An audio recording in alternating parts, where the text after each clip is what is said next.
Assalamualaikum warahmatullahi wabarakatuh. Saya akan mempresentasikan hasil tugas kerja saya yang bernama Nurhalimah Rahab, NPM 20.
Idealisme. Hermann Horne mengatakan idealisme merupakan pandangan yang menyimpulkan bahwa alam merupakan ekspresi dari pikiran. Juga mengatakan bahwa substansi dari dunia ini adalah dari alam pikiran serta berpandangan bahwa hal-hal bersifat materi dapat dijelaskan melalui jiwa. 2. Idealisme adalah doktrin yang mengajarkan bahwa hakikat dunia fisik hanya dapat dipahami dalam ketergantungannya pada jiwa atau min dan spirit atau ruh. Istilah ini diambil dari idea, yaitu sesuatu yang hadir dalam jiwa. Dari pengertian di atas dapat dipahami bahwa idealisme merupakan suatu aliran filsafat yang mempunyai pandangan bahwa hakikat segala sesuatu ada pada tataran idea. Realitas yang berwujud sebenarnya lebih dulu ada dalam realitas ide dan pikiran dan bukan pada hal-hal yang bersifat materi. Idealisme adalah suatu pandangan dunia atau metafisik yang mengatakan bahwa realitas dasar terdiri atas atau sangat erat hubungannya dengan idea, pikiran atau jiwa. Jenis-jenis idealisme. A. Idealisme subjektif atau immaterialisme.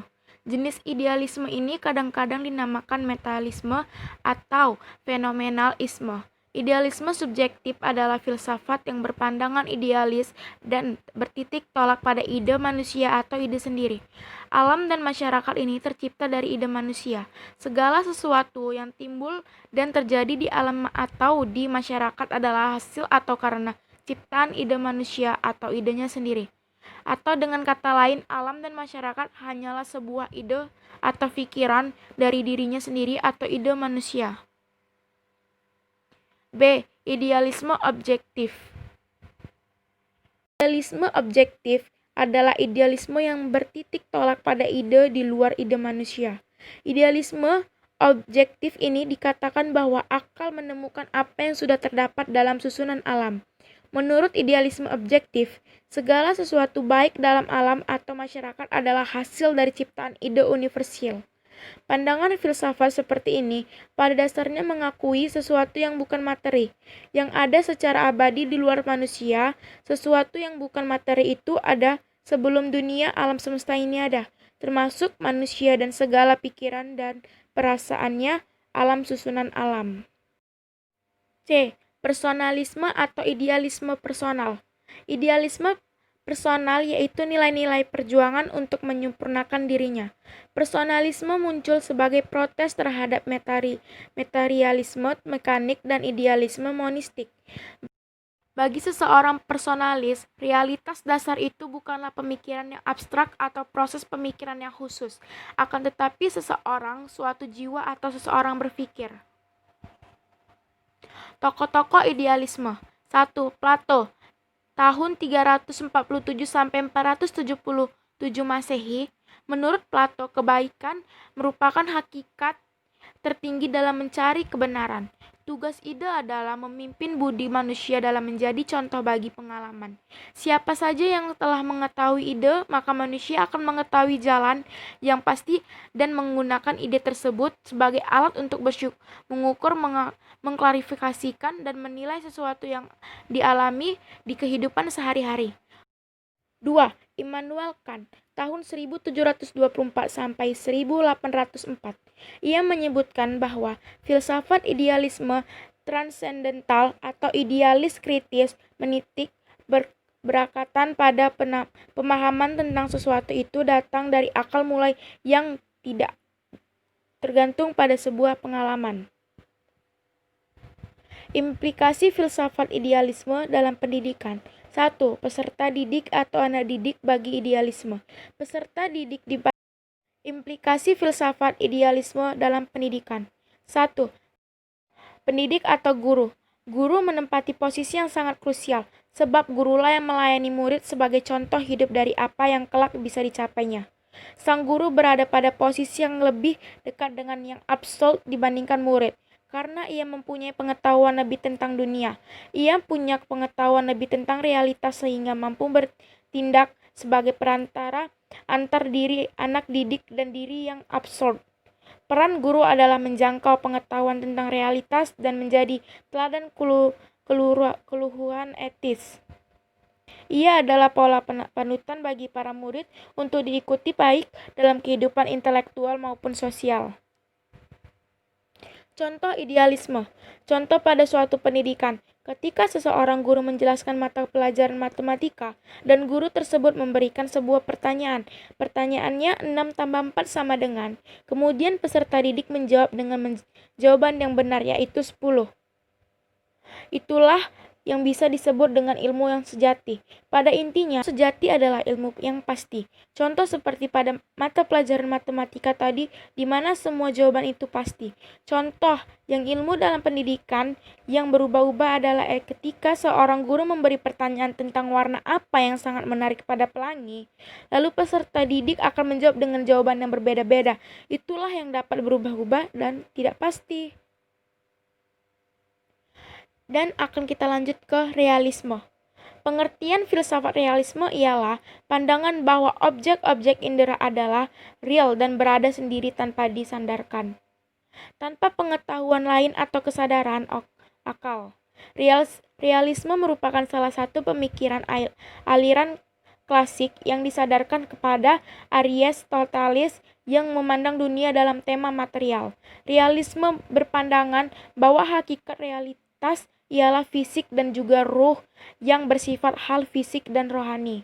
Realisme sangat memandang dalam sebuah pendidikan, karena realisme sendiri memiliki tujuan di dalam pendidikan, yaitu dengan mengembangkan kemampuan intelektual dan ingin memfokuskan pendidikan pada pencarian kebenaran melalui persamaan terhadap dunia fisik atau informasi yang berubah-ubah, agar dapat mengatasi situasi terkini dengan membekali kemampuan agar dapat memecahkan masalah yang ada saat ini. Bentuk realisme. 1. Realisme rasional. Realisme rasional dapat didefinisikan pada dua aliran, yaitu realisme klasik dan realisme religius. Bentuk utama dari realisme religius ialah skolastisisme. Realisme klasik ialah filsafat Yunani yang pertama kali dikembangkan oleh Aristoteles, sedangkan realisme religius, terutama skolastisisme, oleh Thomas Aquinas, dengan menggunakan filsafat Aristoteles dalam membahas teori gereja. Thomas Aquinas menciptakan filsafat baru dalam agama Kristen yang disebut Thomisme. Realisme klasik. Realisme klasik berpandangan bahwa manusia pada hakikatnya memiliki ciri rasional. Dunia dikenal melalui akal, dimulai dengan prinsip self-evident, di mana manusia dapat menjangkau kebenaran umum. Self-evident merupakan hal yang penting dalam filsafat realisme karena evident merupakan asas pembuktian tentang realitas dan pembenaran sekaligus. Self-evident merupakan suatu bukti yang ada pada diri realitas atau eksistensi itu sendiri. Jadi, bukti tersebut bukan pada materi atau pada realitas yang lain. Self-evident merupakan asas untuk mengerti kebenaran dan sekaligus untuk membuktikan kebenaran. Self-evident merupakan asas bagi pengetahuan, artinya pengetahuan yang benar, buktinya ada di dalam pengetahuan atau kebenaran pengetahuan itu sendiri. Realisme religius. Realisme religius dalam pandangan tampak dualitis. Ia berpendapat bahwa terdapat dua order yang terdiri atas order natural dan order supernatural. Kedua order tersebut berpusat pada Tuhan. Tuhan adalah pencipta semesta alam dan abadi. Pendidikan merupakan suatu proses untuk meningkatkan diri guna mencapai yang abadi. Kemajuan diukur sesuai dengan yang abadi tersebut yang mengambil tempat dalam alam. Hakikat kebenaran dan kebaikan memiliki makna dalam pandangan filsafat ini. Kebenaran bukan dibuat, melainkan sudah ditentukan, di mana belajar harus mencerminkan kebenaran tersebut. 2. Menurut pandangan aliran ini, struktur sosial berakar pada aristokrasi dalam demokrasi. Letak aristokrasinya adalah pada cara meletakkan kekuasaan pada yang lebih tahu dalam kehidupan sehari-hari. Demokrasinya berarti bahwa setiap orang diberi kesempatan yang luas untuk memegang setiap jabatan dalam struktur masyarakat. 2. Realisme natural ilmiah. Realisme natural ilmiah mengatakan bahwa manusia adalah organisme biologis dengan sistem saraf yang kompleks dan secara inheran berpembawaan sosial atau social disposition. Apa yang dinamakan berpikir merupakan fungsi yang sangat kompleks dari organisme yang berhubungan dengan lingkungannya. Kebanyakan penganut realisme natural menolak eksistensi kemauan keras atau free will. Mereka bersilang pendapat dalam hal bahwa individu ditentukan oleh akibat lingkungan, fisik, dan sosial dalam struktur genetiknya. Apa yang ditampaknya bebas memilih, kenyataannya merupakan suatu determinasi kausal atau ketentuan sebab akibat.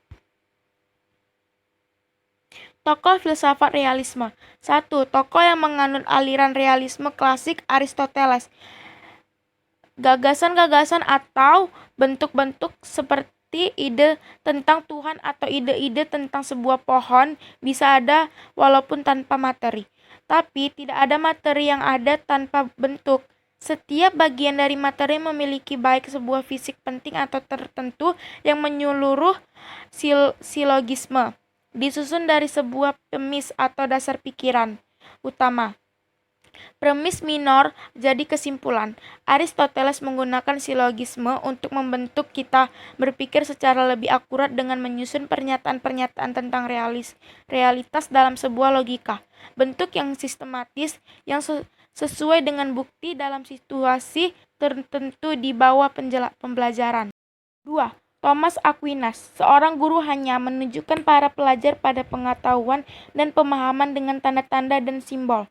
Namun pengajaran adalah sebuah cara untuk melayani manusia dan itu adalah bagian pekerjaan Tuhan di dunia ini.